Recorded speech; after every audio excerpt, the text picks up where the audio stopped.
ഞങ്ങളും ക്രൂശിക്കപ്പെട്ട ക്രിസ്തുവിനെ പ്രസംഗിക്കുന്നു. ദൈവത്തിന് സ്തോത്രം. ഇന്ന് കർത്താൻ രണ്ടാമത്തെ വരവിനോട് ബന്ധപ്പെടുത്തിക്കൊണ്ട് യെശയ്യാ പ്രവാചകൻ പറയുന്ന ഒരു വാക്യം നമുക്ക് വായിച്ച് കേൾക്കാം. യെശയ്യാ പ്രവാചകൻ്റെ പുസ്തകം 21-ാം അധ്യായം 11-ാം വാക്യം നമുക്ക് വായിക്കാം. 11-12 വാക്യങ്ങൾ വായിക്കാം. ധൂമയെക്കുറിച്ചുള്ള പ്രവാചകം: കാവൽക്കാര രാത്രി എന്തായി, കാവൽക്കാര രാത്രി എന്തായി എന്ന് ഒരുത്തൻ സേയീരിൽ നിന്ന് എന്നോട് വിളിച്ചു ചോദിക്കുന്നു. അതിന് കാവൽക്കാരൻ: പ്രഭാതവും രാത്രിയും വന്നിരിക്കുന്നു, നിങ്ങൾക്ക് ചോദിക്കണമെങ്കിൽ ചോദിച്ചുകൊള്ളുവീൻ, പോയി വരുവീനെന്ന് പറഞ്ഞു. ഒരു മനസ്സിലാക്കാൻ അല്പം പ്രയാസമുള്ള ഒരു വാക്യമാണത്. പ്രഭാതവും രാത്രിയും വന്നിരിക്കുന്നു. അതെങ്ങനെയാണ് പ്രഭാതം വരുമ്പോൾ രാത്രി വരുന്നത്? പ്രഭാതവും രാത്രിയും വന്നിരിക്കുന്നു. ഒരാൾ വിളിച്ചു ചോദിക്കുന്നു, കാവൽക്കാര രാത്രി എന്തായി?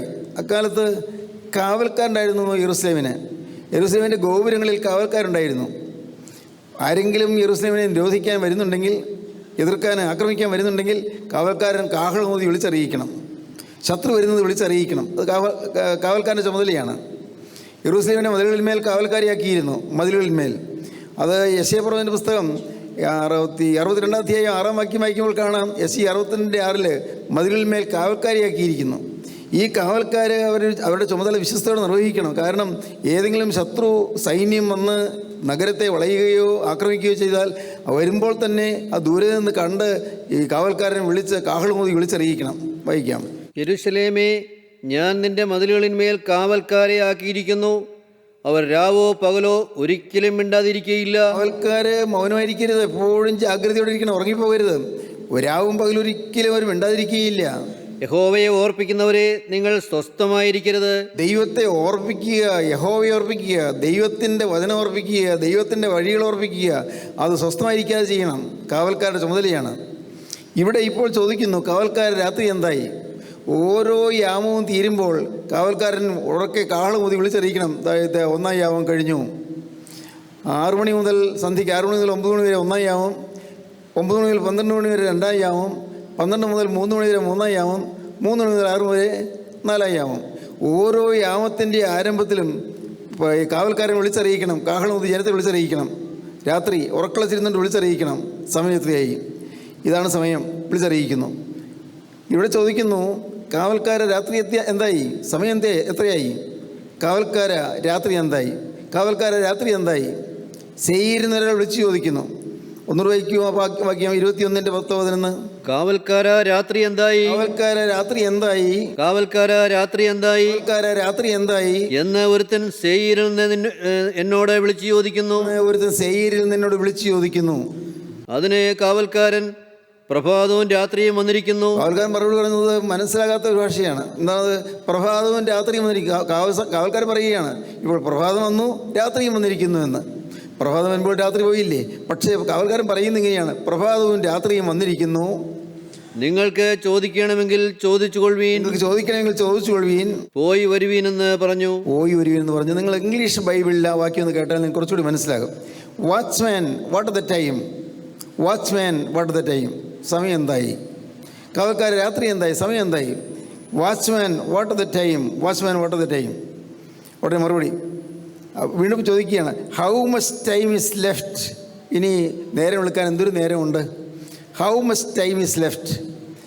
What the time, what the time, how much time is left. ഇനി എത്രമാത്രം സമയം ബാക്കിയുണ്ട് ഇനി ഈ രാത്രിക്ക്?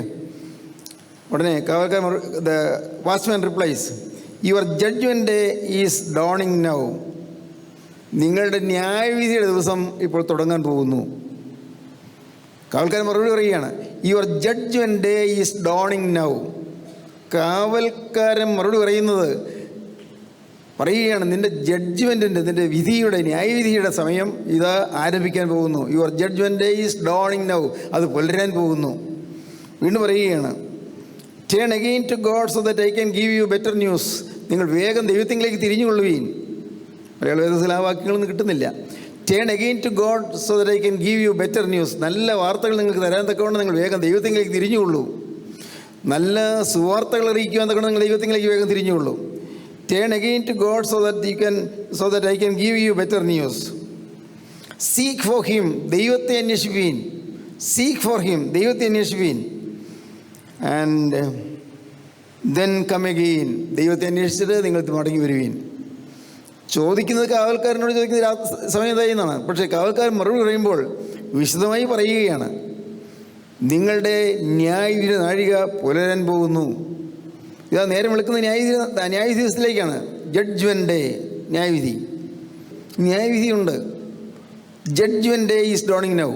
ഇതാ ഇനി നേരം വെളുക്കാൻ പോകുന്നത് ന്യായവിധി നാഴികയിലേക്കാണ്. ദൈവത്തിന് സ്തോത്രം. പ്രിയപ്പെട്ടവരെ, ഈ ന്യായവിധി ഇനി വരുന്ന മരണശേഷമുള്ള ന്യായവിധി മാത്രമല്ല, ഈ ഭൂമിയിൽ ജീവിക്കുമ്പോൾ തന്നെ ന്യായവിധിയുണ്ട്. ജീവിക്കുമ്പോൾ തന്നെ നമ്മുടെ വരുംകാല തലമുറ വഴിതെറ്റി പോകുന്നത് നമുക്ക് വരുന്ന ഒരു ന്യായവിധിയാണ്. നമ്മുടെ കുടുംബത്തിൽ ചില കേടുകളോ കെടുതികളോ വരുന്നത് നമുക്ക് വരുന്ന ന്യായവിധിയാണ്. നമ്മുടെ വിദ്യാഭ്യാസം മുടങ്ങിപ്പോകുന്നത് നമുക്ക് വരുന്ന ന്യായവിധിയാണ്. തൊഴിലില്ലാതെ അലയേണ്ടി വരുന്നത് നമുക്ക് വരുന്ന ന്യായവിധിയാണ്. നല്ല കാര്യങ്ങൾ പലതും ആഗ്രഹിച്ച് നാം പുറപ്പെട്ടു, പക്ഷേ ഒന്നും നടക്കുന്നില്ല. വഴിയെല്ലാം മുട്ടിപ്പോകുന്നു, വഴി മുടങ്ങിപ്പോകുന്നു, നമ്മുടെ ഉദ്യോഗങ്ങൾ വിഫലമായി തീരുന്നു. അത് ന്യായവിധിയാണ്. എന്നാൽ ഈ ഭൂമിക്ക് തന്നെ ഒരു ന്യായവിധി വരാൻ പോകുന്നു. ഭൂമിക്ക് തന്നെ. അതാ ഈ പ്രവാചകൻ തന്നെ പറയും 24-ാം അധ്യായത്തിൽ, യെശയ്യാപ്രവചനത്തിന്റെ പുസ്തകം 24-ാം അധ്യായത്തിൽ പ്രവാചകൻ തന്നെ പറയുന്നുണ്ട്. 24-ാം അധ്യായത്തിൻ്റെ 17-ാം വാക്യം നമുക്ക് വായിക്കൂ. 17-ാം വാക്യം വായിക്കുമ്പോൾ ഈ ഭൂമിക്ക് ഒരു ന്യായവിധി വരാൻ പോകുന്നുണ്ട്. ഈ ഭൂമി, ഇന്ന് താമസിക്കുന്ന ഈ ഭൂമിയുണ്ടല്ലോ, മനോഹരമായ കെട്ടിടങ്ങളുണ്ട്, നല്ല നല്ല വീടുകളുണ്ട്, നല്ല ശില്പ സൗന്ദര്യമുള്ളതായ നല്ല ഉത്തുംഗ ഗോപുരങ്ങളുണ്ട്.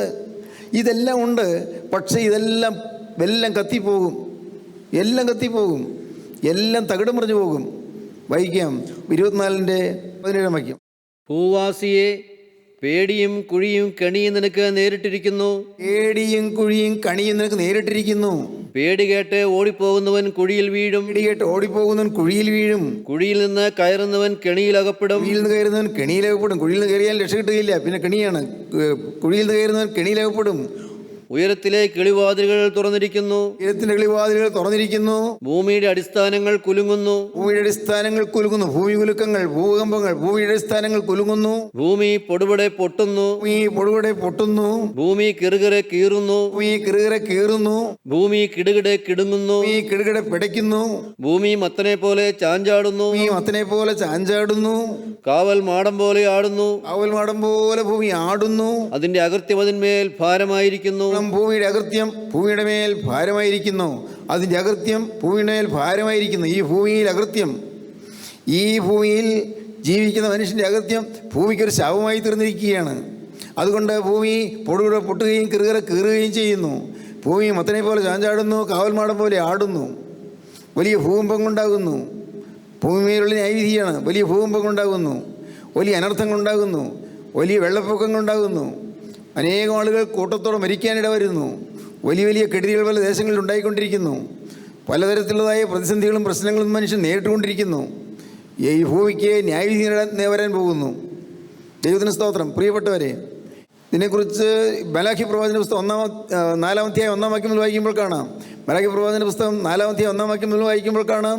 അതുതന്നെ പത്രോസിൻ്റെ 2-ാമത്തെ ലേഖനം 3-ാം അധ്യായം 10-ാം വാക്യം മുതൽ വായിക്കുമ്പോഴും കാണാം.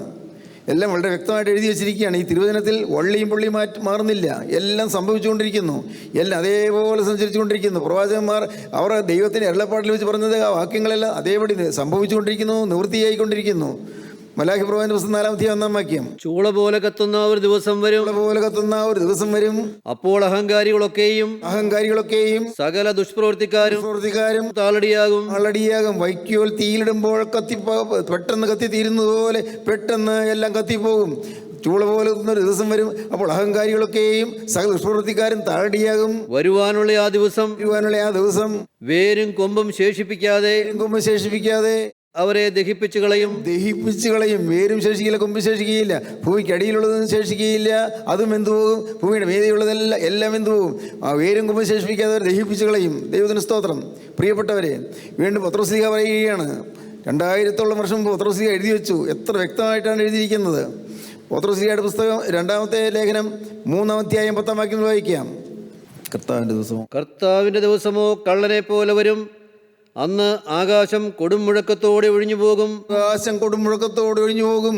മൂലപദാർത്ഥങ്ങൾ കത്തിയഴുകയും മൂലപദാർത്ഥങ്ങൾ കത്തിയഴിയും. മൂലപദാർത്ഥങ്ങൾ മിനറൽസ്, മെറ്റൽസ് ആൻഡ് സോൾട്ട്സ് എല്ലാം, മൂലപദാർത്ഥങ്ങൾ ഭൂമിയടിയിലുള്ള എല്ലാം കത്തിയഴിയും. ഭൂമിയും അതിലുള്ള പണികളും വെന്തുപോകുകയും ചെയ്യും. ഈ ഭൂമിയിലുള്ള പണിപ്പാടുകളും എല്ലാം വെന്തുപോവുകയും ചെയ്യും. ഇങ്ങനെ ഇവയൊക്കെയും അഴിവാനുള്ളതായിരിക്കയാൽ ഇവയൊക്കെയും അഴിവാനുള്ളതായിരിക്കിയാൽ ആകാശം ചുട്ടഴുവാനും ആകാശം ചുട്ടഴിയുവാനും മൂലപദാർത്ഥങ്ങൾ വെന്തുരുകുവാനുമുള്ള മൂലപദാർത്ഥങ്ങൾ വെന്തുരുകുവാനുമുള്ള ദൈവ ദിവസത്തിന്റെ വരവ് കാത്തിരുന്നും ദൈവദിവസത്തിന്റെ വരവ് കാത്തിരുന്നും ബന്ധപ്പെടുത്തിയും കൊണ്ട് നിങ്ങൾ എത്ര വിശുദ്ധ ജീവനവും ഭക്തിയുള്ളവരുമായിരിക്കണം. ഇതെല്ലാം സംഭവിക്കാൻ പോകുന്നതുകൊണ്ട് നിങ്ങൾ എത്രമാത്രം വിശുദ്ധ ജീവിതമുള്ളവരായിരിക്കണം, നിങ്ങൾ എത്ര ഭക്തിയുള്ളവരായിരിക്കണം. ഇല്ലെങ്കിൽ മഹാനാശം നിങ്ങൾക്ക് വരാൻ പോകുന്നു. തിരുവചനം മുൻകൂട്ടി നമുക്ക് ചില മുന്നറിയിപ്പുകൾ തരികയാണ്, വ്യക്തമായ ചില മുന്നറിയിപ്പുകൾ. ദൈവത്തിന് സ്തോത്രം. ഭൂമിമേൽ ന്യായവിധി വരും. ഉൽപ്പത്തി പുസ്തകം 18-ാം അധ്യായത്തിന്റെ 24-ാം വാക്യം. യഹോവ സോദോമിന്റെയും ഗോമോറയുടെയും മേൽ യഹോവയുടെ സന്നിധിയിൽ നിന്ന് ആകാശത്ത് നിന്ന് തന്നെ ഗന്ധകവും തീയും വർഷിപ്പിച്ചു. ഗന്ധകവും തീയും വർഷിക്കും. ദൈവത്തിന് സ്തോത്രം. ഗന്ധകവും തീയും വർഷിക്കും. 18-ാം അധ്യായം 20-ാം വാക്യം വായിക്കാം. പിന്നെ യഹോവ സോദോമിന്റെയും ഗോമോറയുടെയും നിലവിളി വലിയതും. സോദോമിന്റെയും ഗൊമോറയുടെയും നിലവിളി, ഭൂമി നിലവിളിക്കുകയാണ്, ദൈവത്തോട് നിലവിളിക്കുകയാണ്. സോദോമിന്റെയും ഗൊമോറയുടെയും നിലവിളി, അവിടെയുള്ള ജനങ്ങൾ പാപം ചെയ്യുന്നതുകൊണ്ട് ദേശം കരയുകയാണ്. സോദോമിന്റെയും ഗൊമോറയുടെയും നിലവിളി നിമിത്തം അവരുടെ പാപം അതികഠിനവുമാകുന്നു. അവരുടെ പാപം കഠിനവുമാകുന്നു. അവിടെയുള്ള ജനത്തിന്റെ പാപം അതികഠിനവുമാകുന്നു. ദേശം നശിക്കാൻ പോകുന്നു. ദൈവം മുൻകൂട്ടി പറയുകയാണ്. ദേശത്ത് ഇന്ന് മൊറാലിറ്റി ഇല്ല, സാൻമാർഗികത്വമില്ല. തീരെ കൊച്ചു കുട്ടികൾ, സ്കൂളിൽ പോകുന്ന കുട്ടികൾ വരെ ബോയ് ഫ്രണ്ടും ഗേൾ ഫ്രണ്ടുമായി ഇന്ന് പലതരത്തിലുള്ളതായ അപകടങ്ങളിലേക്ക് നീങ്ങിക്കൊണ്ടിരിക്കുകയാണ്. പലതരത്തിൽ നാം വിചാരിക്കും 10-12 വയസ്സുള്ള പെൺകുട്ടിയും 10-14 വയസ്സുള്ള ആൺകുട്ടിയും അവനെന്ത് പാവം ചെയ്യാനാണെന്ന്. ഞാനങ്ങനെയൊക്കെയാണ് വിചാരിച്ചിരുന്നത്. ഇന്ന് ചെറുപ്പക്കാരായ കുട്ടികൾ, അപ്പനും അമ്മയും അറിയില്ല. ആ കുട്ടി ചെയ്ത കാര്യങ്ങൾ അപ്പനോട് അമ്മയോട് പറഞ്ഞാൽ ഇല്ല, എൻ്റെ മോനത് ചെയ്യില്ലെന്ന് പറയും, എൻ്റെ മോളത് ചെയ്യില്ലെന്ന് പറയും. കാരണം വീട്ടിൽ നല്ല പിള്ളേരാണ്. പക്ഷേ ആ പിള്ളേർ സ്കൂളിൽ ചെന്നാൽ പിന്നെ കാണിക്കുന്ന വിക്രികൾ എന്തൊക്കെയാണ്? എല്ലാവർക്കും കൊണ്ട് വേറൊരു പേര്, അവർ കുട്ടികളുടെ ഗ്രൂപ്പ് ഒരു പേരുണ്ടാക്കിയിരിക്കുകയാണ്. ഇന്ന് ഈ മൊബൈൽ ഫോൺ കൊണ്ടുള്ളതായ കളി മൂലം എത്രമാത്രം അപകടങ്ങളിലേക്കാണ് നമ്മൾ കൊച്ചുകുട്ടികൾ പോയിക്കൊണ്ടിരിക്കുന്നത്. കുട്ടികൾ കോളേജിലേക്ക് വരുമ്പോൾ അത് കൂടി വന്നിട്ട് ഓരോ മരത്തണലിലും ഓരോ പേര് കാണും. ഒരു ആൺകുട്ടിയും ഒരു പെൺകുട്ടിയും അവർ വർത്തമാനം പറഞ്ഞുകൊണ്ടിരിക്കുകയാണ്. ഇത് നിങ്ങൾക്കൊക്കെ പുതുമയാണെന്ന് എനിക്ക് അറിഞ്ഞുകൂടാ. ഞാൻ കേട്ടത് ഒരു അമ്മ എന്നോടെന്ന് പറഞ്ഞതാണ്. പിള്ളേർ ഇന്ന് അവർ പെൺകുട്ടികൾ ആൺകുട്ടികളെയും ആൺകുട്ടികൾ പെൺകുട്ടികളെയും അടിക്കുന്നു, കളിയായിട്ട് അടിക്കുകയാണ്. നമ്മളൊക്കെ ചെറുപ്രായത്തിൽ പോയി കഴിഞ്ഞ് വന്നവരല്ലേ. പക്ഷെ നമുക്കിന്ന് മനസ്സിലാവുകയില്ല എത്രമാത്രം അക്രമത്തിലേക്കും അഴിമതിയിലേക്കും അശുദ്ധിയിലേക്കും കൊള്ളരുതാത്ത ജീവിതത്തിലേക്കുമാണ് നമ്മുടെ കുഞ്ഞുങ്ങൾ വഴുതി പോകുന്നത്. ന്യായവിധിയാണത്, ന്യായവിധി. മക്കളുടെ മേൽ ന്യായവിധി വരുന്നു. മക്കളുടെ ജീവിതം നാനാവിധമായി പോകുന്നു, അത് നഷ്ടപ്പെട്ടു പോകുന്നു. പലപ്പോഴും മാതാപിതാക്കൾ അറിയുന്നില്ല. നാട്ടിൽ വരുമ്പോൾ മോനങ്ങ് ഒരു പക്ഷേ ബാംഗ്ലൂരോ അല്ലെങ്കിൽ വേറെ എവിടെയെങ്കിലും ആയിരിക്കും, എഞ്ചിനീയറിംഗ് കോളേജിലോ മെഡിക്കൽ കോളേജിലോ പഠിക്കുന്ന കുട്ടി നാട്ടിൽ വരുമ്പോൾ മധുവായിൽ കയറും, തൂക്കുറ്റി വീശും. നല്ല ഭയഭക്തിയോടെയാണ് തൂക്കുറ്റി വീശുന്നത്. പക്ഷേ അവിടെ ചെന്നിട്ടോ, അവിടെ ചെന്നിട്ട് അവനൊരു ഗേൾ ഫ്രണ്ട് ഉണ്ട്. ഗേൾ ഫ്രണ്ടിനെയും ബൈക്കിൻ്റെ പുറകിൽ ഇരുത്തിക്കൊണ്ട് രാത്രി ഊരിയുറ്റുകയാണ്. പിന്നെ ഏതോ ഒരു മുറിയിൽ രാത്രി കിടന്നിട്ട് പിറ്റേന്ന് വെളുപ്പാൻ കാലത്ത് ഈ പെൺകുട്ടിയെ ഹോസ്റ്റലിലാക്കി കൊണ്ടുപോയാക്കും. ഇതെല്ലാം നടക്കുന്ന കാര്യങ്ങളാണ്. പാവം അപ്പനും അമ്മയൊന്നും അറിയുന്നില്ല. പ്രിയപ്പെട്ടവരെ, അക്രമം പെരുകുന്നു. ഭൂമിമേൽ ന്യായവിധിയാണ്, വ്യക്തികളുടെ മേൽ ന്യായവിധിയാണ്, കുടുംബത്തിന്മേൽ ന്യായവിധിയാണ്, നമ്മുടെ മക്കളിന്മേൽ ന്യായവിധിയാണ്. ന്യായവിധി വരാൻ പോകുന്നു, ഭയങ്കരമായ ശിക്ഷാവിധികൾ വരാൻ പോകുന്നു. Your judgement is dawning now. നിൻ്റെ ജഡ്ജ്മെൻ്റ്, നിൻ്റെ ന്യായവിധി ദിവസം ഇതാ ഡോണിങ് നൗ. അത് പുലരാൻ പോകുന്നു, അത് പ്രഭാതമാകാൻ പോകുന്നു, അത് പ്രഭാതമാകാൻ പോകുന്നു. പ്രിയപ്പെട്ടവരെ, ഏതാണ്ടൊക്കെ നിങ്ങൾക്ക് മനസ്സിലാകുമോ? നിങ്ങൾക്ക് ഇവിടെയുള്ള അധ്യാപകരാരെങ്കിലും ഉണ്ടെങ്കിൽ അവരൊക്കെ ചിന്തിച്ചാൽ കൊള്ളാം. ഇന്നത്തെ അധ്യാപകർ പോലും പലരും ഇങ്ങനെയുള്ള കുട്ടികൾ തമ്മിലുള്ളതായ ഈ കേളി രംഗങ്ങളെല്ലാം അതെല്ലാം പ്രോത്സാഹിപ്പിക്കുന്നുണ്ടെന്ന് കേൾക്കുന്നു. അതാണ് സങ്കടകരമായ കാര്യം.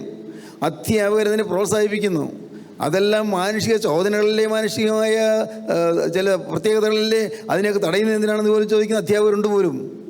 കേട്ടാൽ ഭയം തോന്നും. ഞാൻ 42 കൊല്ലം അധ്യാപകവൃത്തി ചെയ്ത മനുഷ്യനാണ്. 9 കൊല്ലം വടവൂർ രാജശ്രീ സ്കൂളിലും പിന്നെയുള്ള 33 കൊല്ലം ഞാൻ കോലഞ്ചേരി സെൻറ്റ് പീറ്റേഴ്സ് കോളേജിലും അധ്യാപകനായി ജോലി ചെയ്തയാളാണ്. ഞാൻ ഭയത്തോടെ പറയുന്നു, കോളേജിൽ ചെന്നപ്പോൾ ഞാൻ കണ്ടു അനേകം നല്ല ബുദ്ധിയുള്ള കുട്ടികൾ നശിക്കുന്നത്.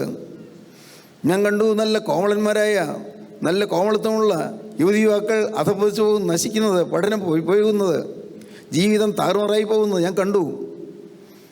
എന്നാൽ അതിൻ്റെ ഇടയിൽ അവിടെ ഇവിടെ ചില രജത ദീപങ്ങൾ, നല്ല വെള്ളി വിളക്കുകൾ ചിലയിടത്തുണ്ട്. ചിലർ നന്നായിട്ട് നിൽക്കുന്നവരുണ്ട്, ശരിയായി നിൽക്കുന്നവരുണ്ട്. ഭാഗ്യം. പ്രിയപ്പെട്ടവരെ, ഇതൊക്കെ നിങ്ങൾ ശ്രദ്ധിച്ച് കേൾക്കണം. നമ്മുടെ കുടുംബത്തിന്മേൽ ന്യായവിധി വരും, മക്കളുടെ മേൽ ന്യായവിധി വരും, കുടുംബത്തിന്മേൽ നമുക്ക് നികത്താനാവാത്ത നഷ്ടങ്ങൾ വരും, പിന്നെ തിരിച്ച് നികത്തിയെടുക്കാൻ പറ്റാത്ത രീതിയിലുള്ളതായ കുഴപ്പങ്ങൾ വരും. ഇതെല്ലാം മനസ്സിലാക്കിയിരിക്കണം. ന്യായവിധി വരുന്നു. Your judgement is dawning now. ഭൂമിയിൽ ന്യായവിധി വരും. ഹോശേയ പ്രവചന പുസ്തകം 4-ാം അധ്യായം 1-ാം വാക്യം വായിക്കൂ. ഹോശേയ പ്രവചന പുസ്തകം 4-ാം അധ്യായം 1-ാം വാക്യം വായിക്കുമ്പോൾ ഭൂമിയിൽ വരുന്ന ന്യായവിധി എങ്ങനെയാണ് വരുന്നു പറയുന്നു. ഭൂമിയിൽ ന്യായവിധി വരുന്നു. കാവൽക്കാരെ രാത്രി എന്തായി, കാവൽക്കാരെ രാത്രി എന്തായി എന്ന് സെയീരിൽ വിളിച്ചു ചോദിക്കുന്നു. പ്രഭാതവും രാത്രിയും വന്നിരിക്കുന്നു. പ്രഭാതം, your judgement is dawning now. Israel മക്കളെ, യഹോവയുടെ വചനം കേൾപ്പീൻ. ഹോശേയ 4:1. ഇസ്രായേൽ മക്കളെ, യഹോവയുടെ വചനം കേൾപ്പീൻ. യഹോവയ്ക്ക് ദേശനിവാസികളോടൊരു വ്യവഹാരമുണ്ട്. ഈ ദേശത്തെ നിവാസികളോട് ദൈവത്തിന് ഒരു വ്യവഹാരമുണ്ട്. ദേശത്ത് സത്യവുമില്ല, ദേശത്ത് സത്യമില്ല, ദൈവമില്ല, ദൈവ പരിജ്ഞാനവുമില്ല. അവർ ആണയിടുന്നു, മനുഷ്യർ ആണയിടുന്നുണ്ട്, ഭോഷ്ക് പറയുന്നു, നുണ പറയുന്നുണ്ട്, കൊല ചെയ്യുന്നു, കൊലപാതകം ചെയ്യുന്നുണ്ട്, മോഷ്ടിക്കുന്നു, മോഷണം നടത്തുന്നുണ്ട്, വ്യഭിചരിക്കുന്നു, വിചാരം ചെയ്യുന്നുണ്ട്, വീട് മുറിക്കുന്നു, ഭവനഭേദനങ്ങൾ നടത്തുന്നു, വീട് മുറിക്കുന്നു, കവർച്ച, ഭവനഭേദനങ്ങൾ നടത്തുന്നു, രക്തപാതകത്തോട് രക്തപാതകം കൂട്ടുന്നു, രക്തപാതകം കൂട്ടുന്നു, പാതകത്തോട് കൊലപാതകം കൂട്ടുന്നു. അതുകൊണ്ട് ദേശം ദുഃഖിക്കുന്നു. അതുകൊണ്ട് ദേശം ദുഃഖിക്കുന്നു. ഇതെല്ലാം ദേശനിവാസികൾക്ക് ഈ കുഴപ്പങ്ങൾ വരുന്നുണ്ട്. ദേശം ദുഃഖിക്കുന്നു. ദൈവത്തിന് സ്തോത്രം. പ്രിയപ്പെട്ടവരെ, ഭയപ്പെടേണ്ട കാര്യമാണ്. ദേശം ദുഃഖിക്കുന്നു. ദേശം കരയുകയാണ്, ഭൂമി കരയുകയാണ്. ഇതൊക്കെ നിങ്ങൾ കേട്ടാൽ മനസ്സിലാകുമോ? ഭൂമി കരയുകയാണ്. ഹബക്കൂക്ക് പ്രവചന പുസ്തകം 2-ാം അധ്യായം വായിക്കുമ്പോൾ കാണാം, ഈ മരത്തിൻ്റെ തുലാം, മുകളിൽ കേട്ടിരിക്കുന്ന മരത്തിൻ്റെ മരപ്പണികൾ കരയുന്നു. ചുമരിലുള്ള ഭിത്തിയിലെ കല്ലുകൾ കരയുന്നു. എന്താണത്? ആ മുറിയിൽ നടന്ന ദുഷ്ടതകളും, ആ മുറിയിൽ നടന്ന ക്രൂരതകളും, ആ മുറിയിൽ നടന്ന ഹീനതകളും അതെല്ലാം കണ്ട് ആ മുറിയുടെ ഭിത്തികൾ കരയുന്നു. ഈ ഒരു കാലത്ത് ന്യായവിധി ദിവസത്തിലേക്ക് വരുമ്പോൾ ഈ ഭിത്തികൾ ഒന്ന് സാക്ഷ്യം പറയും, ആ അന്തരീക്ഷം ഒന്ന് സാക്ഷ്യം പറയും. അന്ന് ന്യായവിധി ദിവസത്തിൽ ആ മരപ്പണി ഇതൊന്ന് സാക്ഷ്യം പറയും. ഹബക്കൂക്ക് പ്രവചന പുസ്തകം 2-ാം അധ്യായം 11-ാം വാക്യം വായിക്കാം. ചുവരിൽ നിന്ന് കല്ല് നിലവിളിക്കുകയും മരപ്പണിയിൽ നിന്ന് തുലാം ഉത്തരം പറയുകയും ചെയ്യുമല്ലോ. പണിയിൽ നിന്ന് തുലാം ഉത്തരം പറയുകയും ചെയ്യുന്നുവല്ലോ. ദൈവത്തിന് സ്തോത്രം. എന്താണ് ഈ പറഞ്ഞത്? എല്ലാം വചനത്തിലെ കാര്യങ്ങൾ ഞാൻ ഈ പറയുന്നത്. നിങ്ങൾക്ക് മനസ്സിലാകുന്നുണ്ടോ സഹോദരങ്ങളെ? നല്ല ഗൗരവബോധത്തോടെയാണ് ഞാൻ ഈ വാക്കുകൾ പറയുന്നത്, ഭയത്തോടു കൂടിയാണ് പറയുന്നത്. വലിയൊരു നാശം വരാൻ പോകുന്നു. ഒരു സാൻമാർഗികമായ അധപതനത്തിന് നെല്ലിപ്പല കണ്ടുകൊണ്ടിരിക്കുകയാണ്. പഴയകാലത്ത് സാൻമാർഗികത്ത് അധപതിച്ചപ്പോൾ സ്വർഗത്തിലെ ദൈവം ഭൂമിയെ വെള്ളം കൊണ്ട് കഴുകിയെടുത്തു.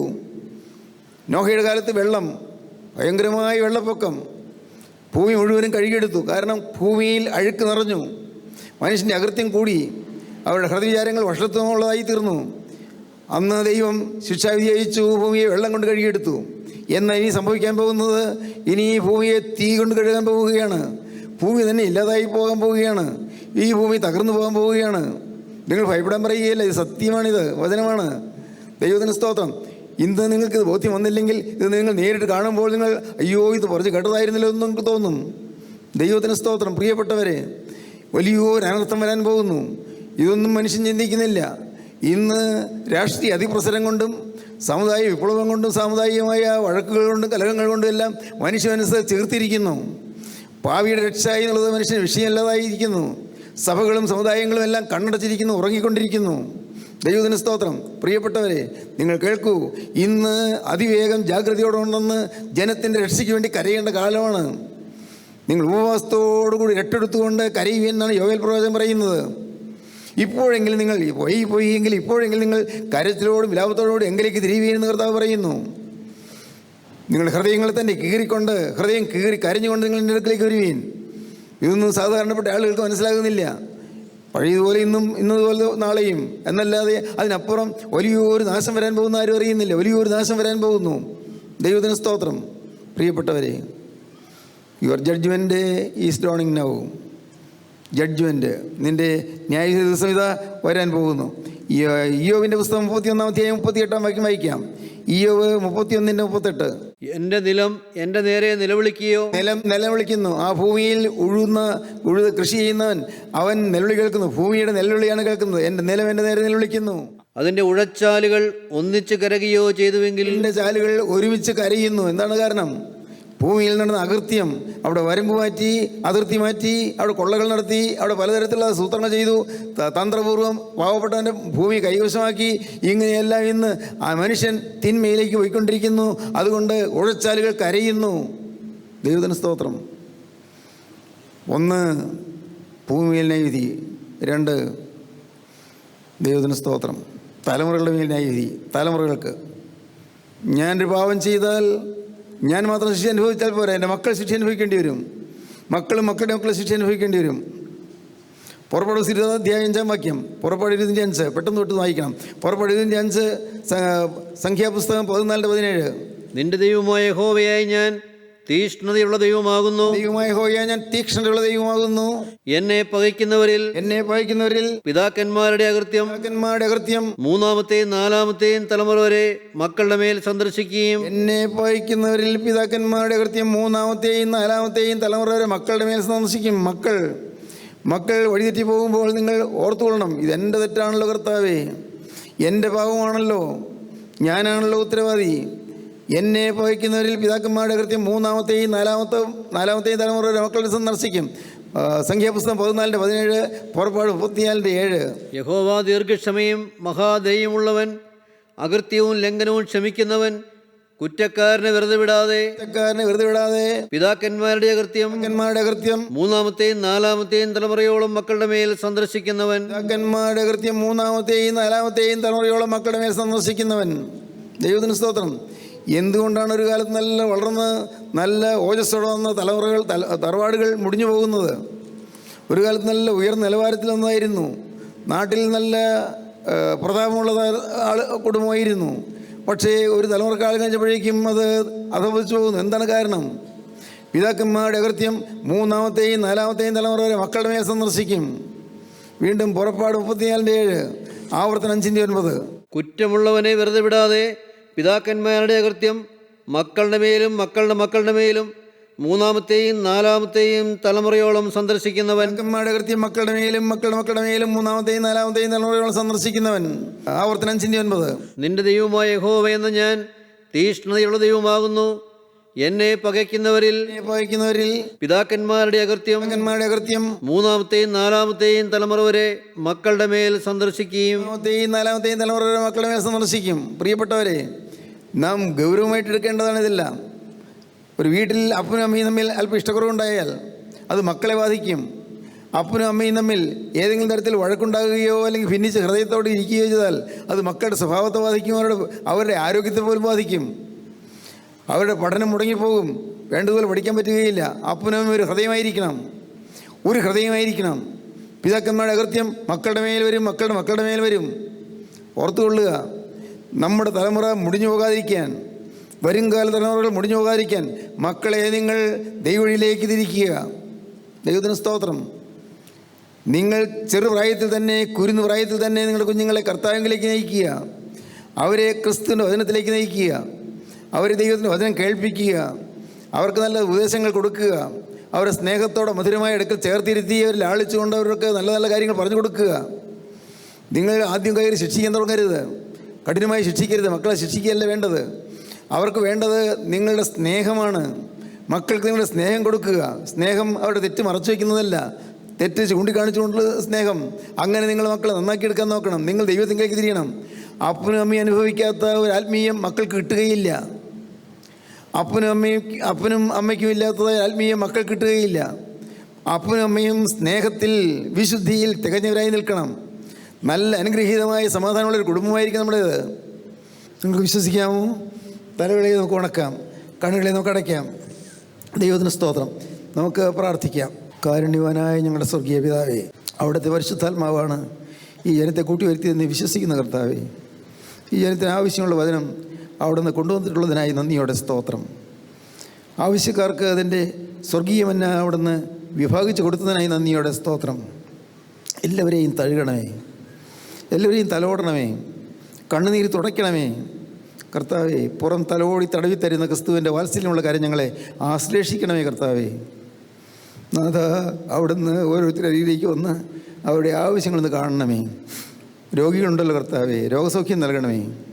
മക്കളില്ലാത്തവരുണ്ടല്ലോ കർത്താവേ, അവർക്ക് മക്കളെ കൊടുക്കണമേ കർത്താവേ. കുടുംബസമാധാനം ഇല്ലാത്തവരുണ്ടല്ലോ, കുടുംബസമാധാനം നൽകണമേ.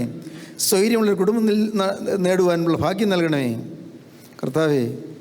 ഇന്ന് വന്നിരിക്കുന്ന ഈ മക്കളുടെ എല്ലാവരുടെയും ഹൃദയത്തിൽ യേശു ക്രിസ്തു ജനിക്കുന്ന അത്യന്തം ശോഭനമായ അനുഭവം ലഭിക്കുമാറാകണമേ. ക്രിസ്തു ഹൃദയത്തിലുള്ളവരായി ഇന്ന് എഴുന്നേറ്റ് പോകാൻ ഇവരെല്ലാവരെയും അനുഗ്രഹിക്കണമേ നാഥ. അവിടുത്തെ രണ്ടാമത്തെ വരവിന് വേണ്ടി ഞങ്ങളെല്ലാവരും ഒരുക്കണമേ. അവിടുത്തെ രണ്ടാമത്തെ വരവിൽ ഞങ്ങൾ രാത്രിയുടെ ആളുകളാകാതെ പ്രഭാതത്തിൻ്റെ ആളുകളായി തീരുവാൻ കൊണ്ടും ഞങ്ങൾക്ക് ഭാഗ്യം തരണം. എല്ലാവരെയും അനുഗ്രഹിക്കണമേ. യേശു ക്രിസ്തുവിൻ്റെ പരിശുദ്ധമായ നാമത്തിൽ പ്രാർത്ഥിക്കുന്നു. കുറേയോടെ കേൾക്കണം പിതാവേ. ആമീൻ. ഹല്ലേലൂയ. ദൈവത്തിന് സ്തോത്രം.